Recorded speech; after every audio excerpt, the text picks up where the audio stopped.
with the second. Good morning, everybody. Welcome to today's edition of the GenAI News Briefing with GAI Insights. We are here, as we are every day, to share the latest news about generative AI and whether you should really pay attention to it or not. We'll rate it as essential, important, or optional as always. We have today a few announcements from OpenAI. We have some research from Microsoft and another article by Andreessen Horowitz. They tend to write decent ones. We will tell you whether this is one of those. And let us go ahead and kick off with the first one. Ankaj, I don't see your screen in the options here. Just coming up, David.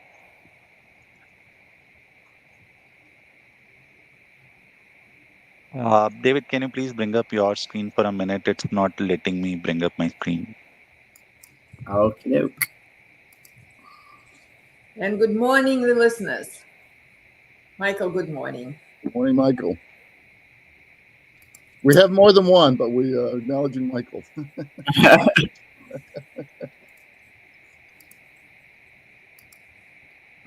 Okie doke.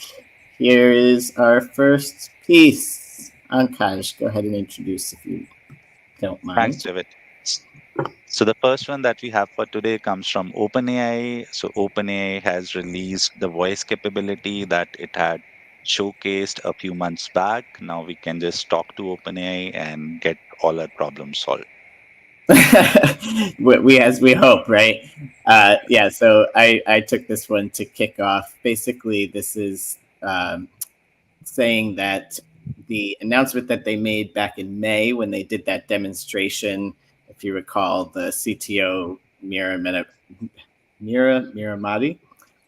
was on a couch with a few other folks from OpenAI, and they were testing out the new voice. And that was the time when we heard the maybe not Scarlett Johansson voice of Sky for the first time, and they demonstrated some of the new functionalities that were coming.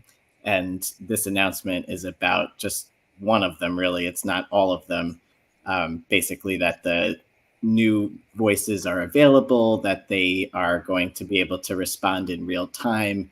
And as we saw in the demonstration, they're able to put expression into their voice. So you can ask it to say something in a more humorous tone or show a lot of emotion, etc. There were some other functionalities I think that were cooler, which is, you're able to, for example, point your phone when you have the app up at, a math problem or something on a piece of paper, and it will solve it for you. Those functionalities are not available yet. So this is like strictly really about the voice responding faster and in different tones, and an announcement that we knew about already. So I'm going to go optional on this one personally, but let's see what others have to say. Luda, what did you think? Yeah, I think it's optional. It's old news, but interesting. I'm dying to try it when it's openly available, because I think it will speed up responses and interactions. And usually, I think this will allow much better use, much more widespread use of ChatGPT. So good development. But Paul, you have a mouthful, but are you agreeable on optional? I am definitely optional, but I have noticed myself, though, I'm very, very bullish on the audio. On my phone now, I have 6 models that I frequently use now for talking into it. I really like the character because I drive down the road and I have a character act. I'm interacting with Socrates.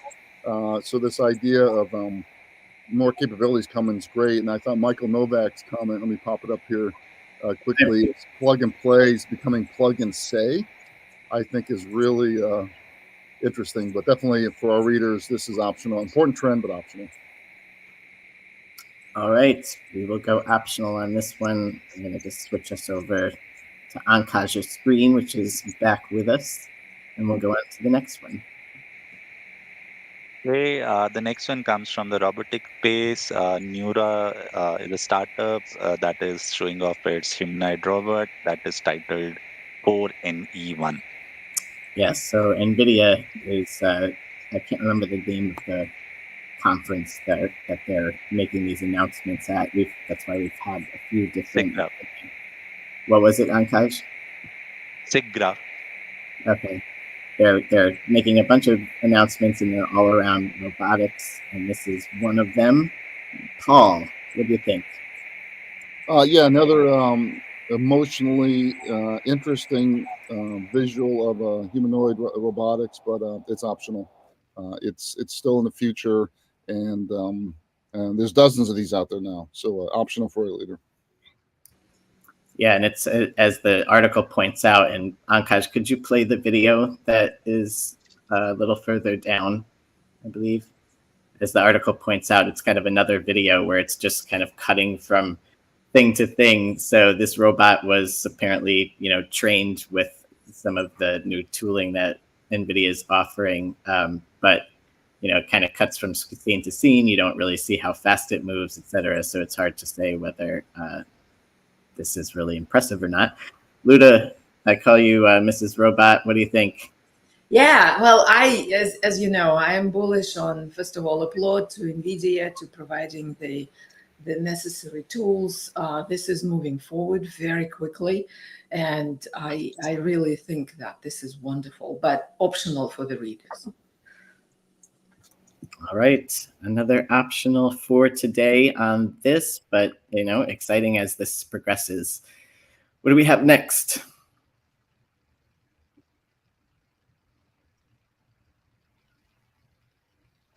Are you there, Ankaj? I think you're talking on mute.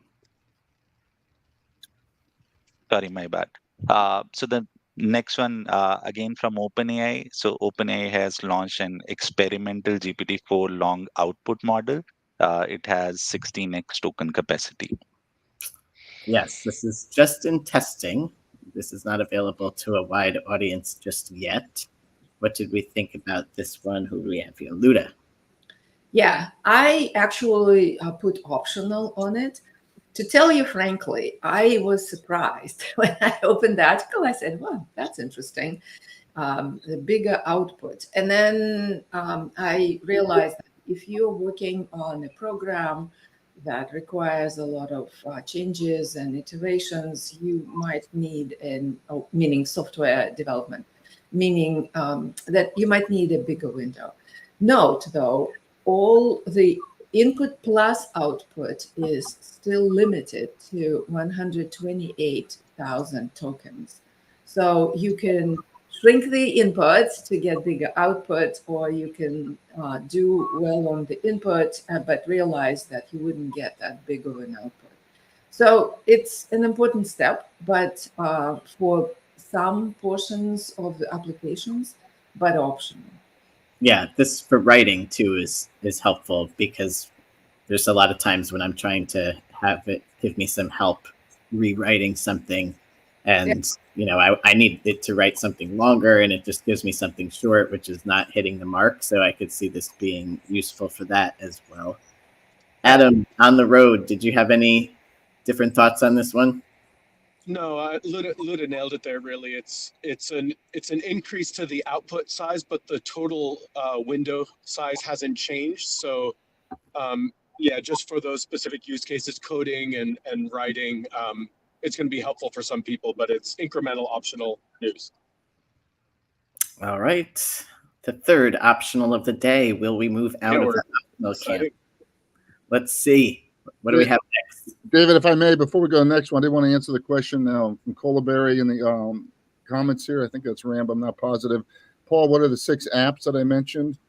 So I have on the front of my phone, I've got Google, which if you use your personal one, you can use Gemini, ChatGPT, Copilot, Perplexity, Claude, Pi, and Character AI. So those are the 5 I have on the front page of my phone that I'm pushing myself to use a lot more. All right, I'd like to go a little. At some point, I'd like to. Sorry, go ahead, Adam. I was just saying that's 7, Paul, not 5. True. Yeah, and I'm going to add one to learn how to count. So I'll finally do it. Well, none of them are that great at math yet, so but at some point, I want to dive deeper on your use of character AI and understand which characters you're using. But I only use one right now. It's just Socrates. Yeah. And okay. it's interesting because I'm asking Socrates questions about Nietzsche and other philosophers or after his time, and he still has comments about it. So I thought that's interesting. All right. Let's go to the next one here about Writer. My goodness, I don't remember the last time we spoke about them. I'm surprised they're still a company, to be honest. What do we got here, Ankaj? So seems like Writer.ai, they have launched AI models which are very good at healthcare and finance tasks. So vertical specific models.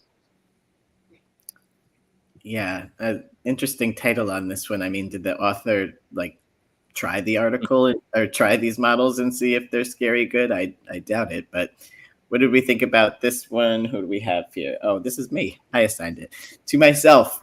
I'm making this optional. I mean, it's interesting that Writer has done this. These are open source, by the way, these two models that they've created, one specializing in healthcare, one in finance. Apparently, they do better on finance and medical specific benchmarks, as you're seeing the medical one here. And look, there's specialization in models happening. We've been talking about it in various ways. So I don't think that that's necessarily news, and the benchmark looks good, but it's tough to say what the uptake will be if anybody cares. I'm going optional on this one personally, but open to being pushed in another direction. Luda, what do you think? Yeah, it's optional. However, when I read the article, I said, well, and they open sourced it. So Right. they're following Meta and they like to really push the open source. So that's wonderful. The question for me is how is it going to kind of the business models, who will and how it will interface with bigger models, how would that be used? The company, I think, is betting on the enterprises needing help and service to use those models for their or integrate their models into their environments.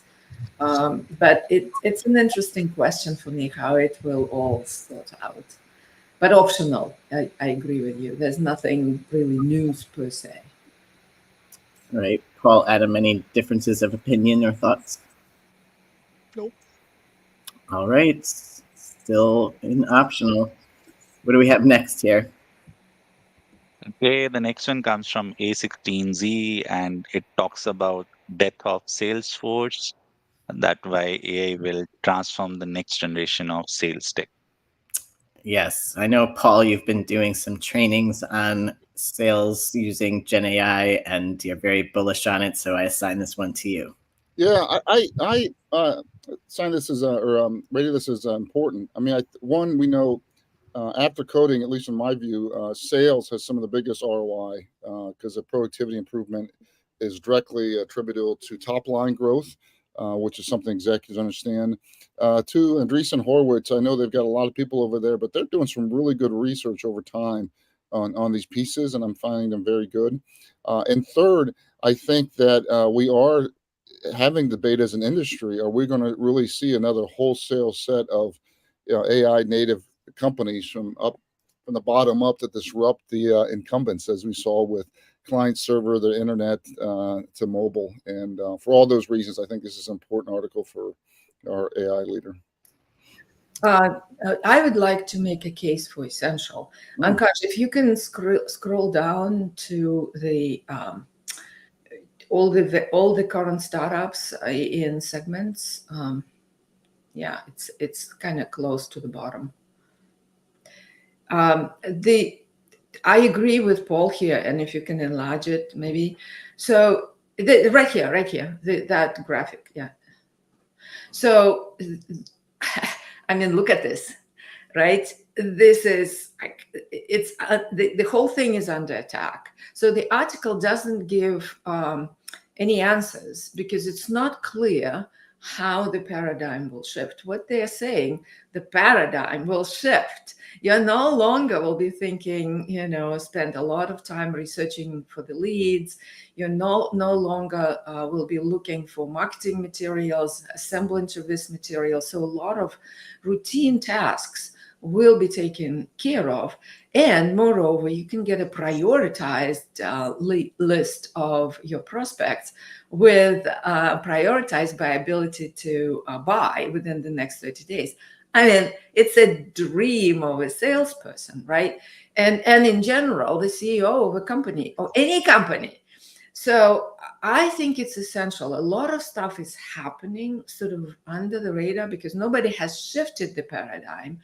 But these guys who wrote the article, they're watching because they're investing in this stack, right?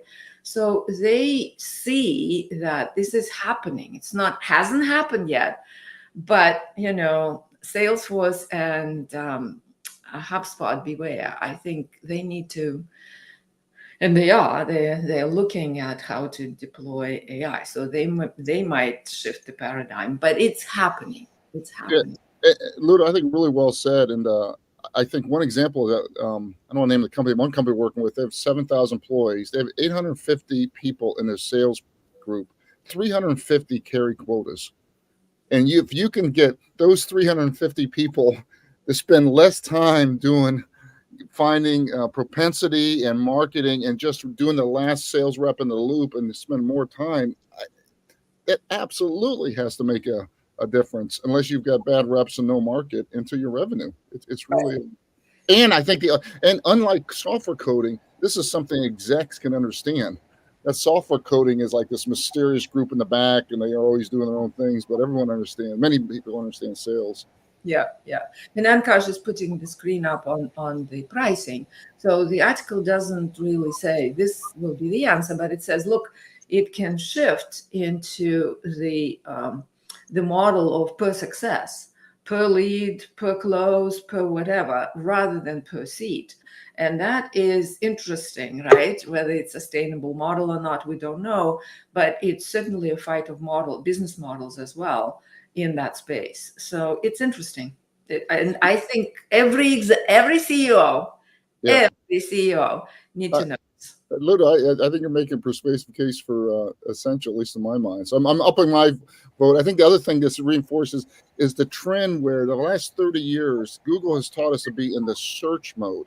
That's the search economy. And GenAI is getting us into the answer economy. And so many of these tools are reps doing search. I'm searching for a lead. I'm searching for what the company does. I'm searching for propensity. Now, they're going to start getting answers from the robots and be able to execute that last mile. So very excited. Very good quote, Paul. All right. So you said it was essential for CEOs, and I agree that is the case. And we certainly have some CEOs in our audience. However, our target is AI leader. So we're essential for them or important for them? Essential for them because they need to go tell CEO that this is happening and deploy these tools even in experimental mode.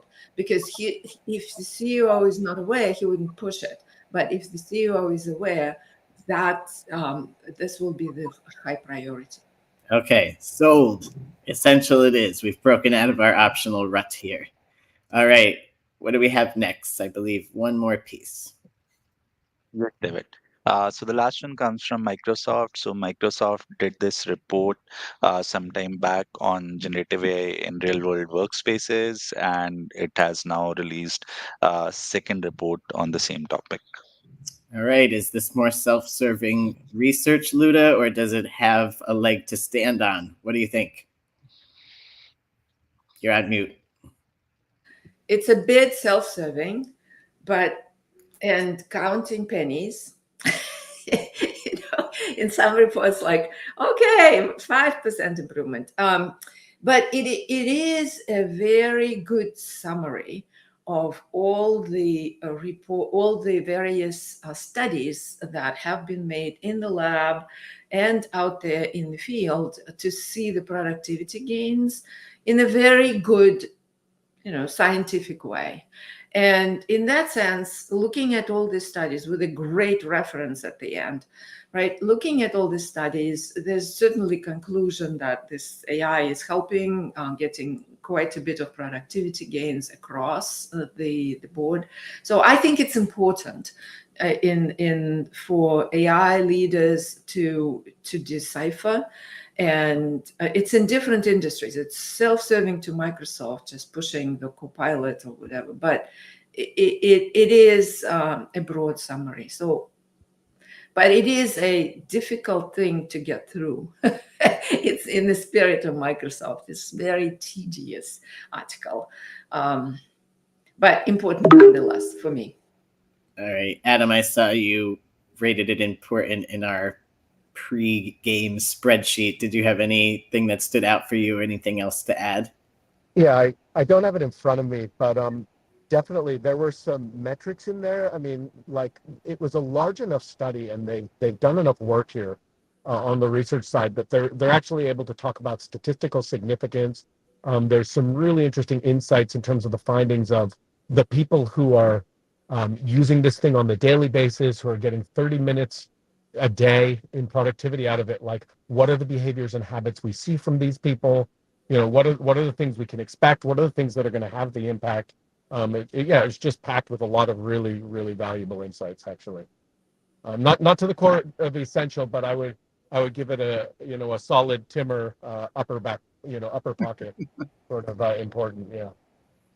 All right, important it is. We had a slow start today with 4 optionals, but our last 2 pieces were ones that we wanted to signal to folks. So we will look at the complete list, but I recall off the top of my head our Andreessen Horowitz article about the upcoming death of the human Salesforce to some degree is upon us. And the one we just talked about, the Microsoft research, which is sort of a meta-analysis of a lot of studies on productivity improvements from using GenAI tools, is important. Any news or announcements to share today, folks, before we close out? Just a couple things. I finished up I was a keynote at conferences. Was that this week? Yes, Tuesday in Chicago. 400 people. These were service providers to PE firms, and very interesting. One of the things that we talked about in the main session and workout session was the disruptions coming to professional services firms, and most of them acknowledge it, and many of them believe they will see price reductions within 2 years.